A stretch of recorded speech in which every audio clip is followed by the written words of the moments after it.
Pernah kepikiran nggak, apa sih yang sebenarnya bikin sebuah negara itu jadi negara adidaya? Ternyata ya, jawabannya itu jauh lebih rumit dari sekedar punya militer yang kuat. Nah, dalam pembahasan kali ini, kita bakal bongkar 7 lapisan kekuatan Amerika yang mungkin nggak kelihatan, berdasarkan sebuah analisis yang menarik banget. Oke, kita mulai dari klaim yang lumayan provokatif nih dari sumber yang kita bahas. Tunggu dulu. Poin utamanya di sini bukan soal benar atau enggaknya klaim tentang penangkapan Presiden Venezuela ini, tapi klaim ini sengaja dipakai untuk memicu pertanyaan yang lebih besar. Lepas dari benar atau salah, ini memaksa kita mikir, kekuatan macam apa sih yang bikin operasi kayak gini bahkan bisa terbayangkan? Nah, dari situ pertanyaannya jadi melebar.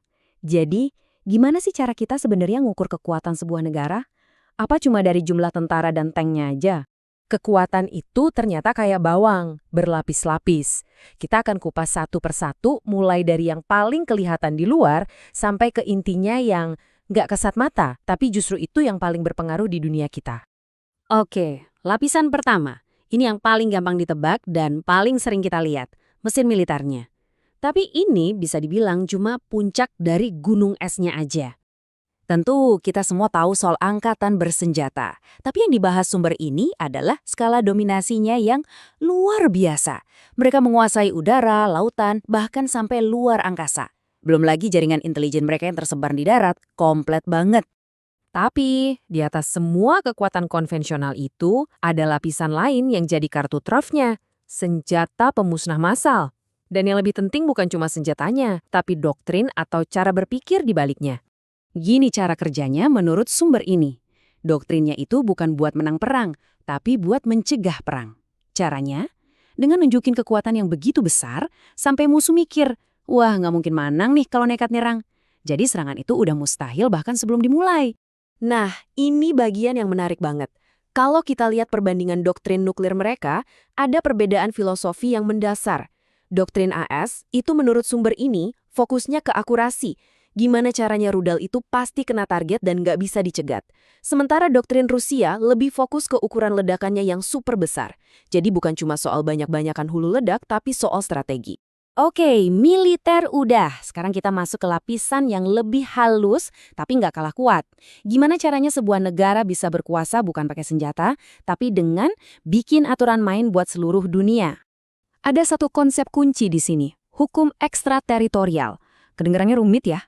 Tapi intinya gini, ini adalah klaim unik yang bilang kalau hukum domestik Amerika itu bisa berlaku di seluruh dunia.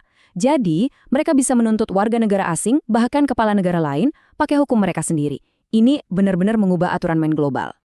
Doktrinnya simpel aja. Kalau kamu mau ikut main dalam sistem global, ya kamu harus ikutin aturan hukum kami. Jadi, selama kamu terhubung dengan ekonomi dunia, entah itu perbankan atau perdagangan, kamu secara nggak langsung ada di bawah yurisdiksi mereka. Dan ini bukan cuma teori loh. Sumber ini ngasih lihat beberapa contoh nyata.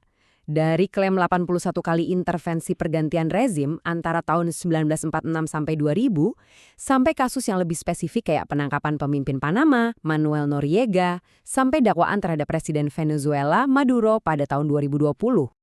Nah, buat nge-backup hukum tadi, kan butuh polisinya kan? Disinilah peran dari lebih dari 700 pangkalan militer di seluruh dunia. Angka ini, menurut sumber kita, nunjukin gimana jangkauan hukum itu didukung sama kehadiran fisik di lapangan. Mereka ada di mana-mana. Terus gimana cara ngelola jaringan sebesar ini? Pakai pendekatan yang disebut tongkat dan wortel. Buat teman, dikasih wortel alias keuntungan dan kerjasama. Tapi buat yang dianggap lawan, disiapin tongkatnya. Simple, tapi efektif. Oke, kita udah bahas kekuatan fisik dan hukum. Sekarang kita masuk lebih dalam lagi. Ke arena pertempuran yang nggak kelihatan. Perang pikiran. Targetnya bukan lagi tentara, tapi persepsi kita semua.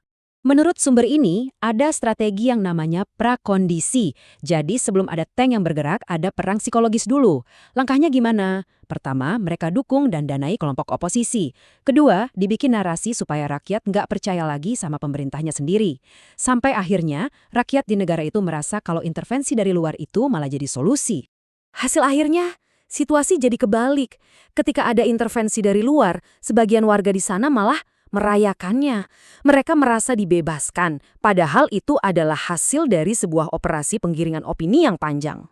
Inilah kenapa ada doktrin yang bilang perang itu lebih banyak dimenangkan di server daripada di medan tempur. Ini nunjukin kalau di era sekarang, siapa yang menguasai informasi, dialah yang menguasai permainan. Dan alatnya apa aja? Ya, teknologi yang kita pakai sehari-hari. Google Earth buat lihat citra satelit, penyadapan komunikasi, sampai data lokasi dari aplikasi di HP kita. Semua data ini, katanya, bisa dipakai buat bikin replika target yang super akurat untuk latihan. Balik lagi ke skenario awal tadi. Sekarang kita sampai di lapisan paling dalam dari bawang ini. Intinya, apa sih yang jadi lem atau sistem saraf pusat yang nyambungin semua lapisan tadi jadi satu kesatuan yang kuat? Jawabannya adalah konsep yang disebut kompleks industri militer. Ini bukan cuma soal pabrik senjata kerja sama-sama militer ya, tapi jauh lebih luas. Ini adalah saat di mana militer itu terintegrasi total dengan semua sektor di negara itu. Dari teknologi, hiburan, bahkan barang-barang konsumsi. Contohnya gimana? Sampai ke budaya pop. Sumber ini nunjukin misalnya, kenapa kostum Spider-Man warnanya merah-biru? Atau kenapa acara anak-anak kayak Power Rangers itu ceritanya soal kerjasama tim ala militer? Katanya, ini semua adalah cara halus buat menanamkan nilai-nilai dan kepentingan nasional.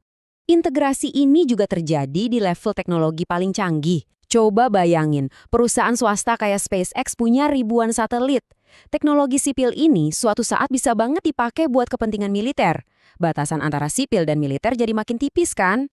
Jadi, setelah kita bongkar semua lapisannya, dari tank sampai budaya pop, pertanyaannya jadi kembali ke kita nih. Di abad ke-21 ini, kekuatan sejati sebuah bangsa itu apa yang kelihatan? Atau justru yang nggak kelihatan sama sekali? Mungkin kekuatan yang paling besar adalah yang selama ini nggak pernah kita sadari.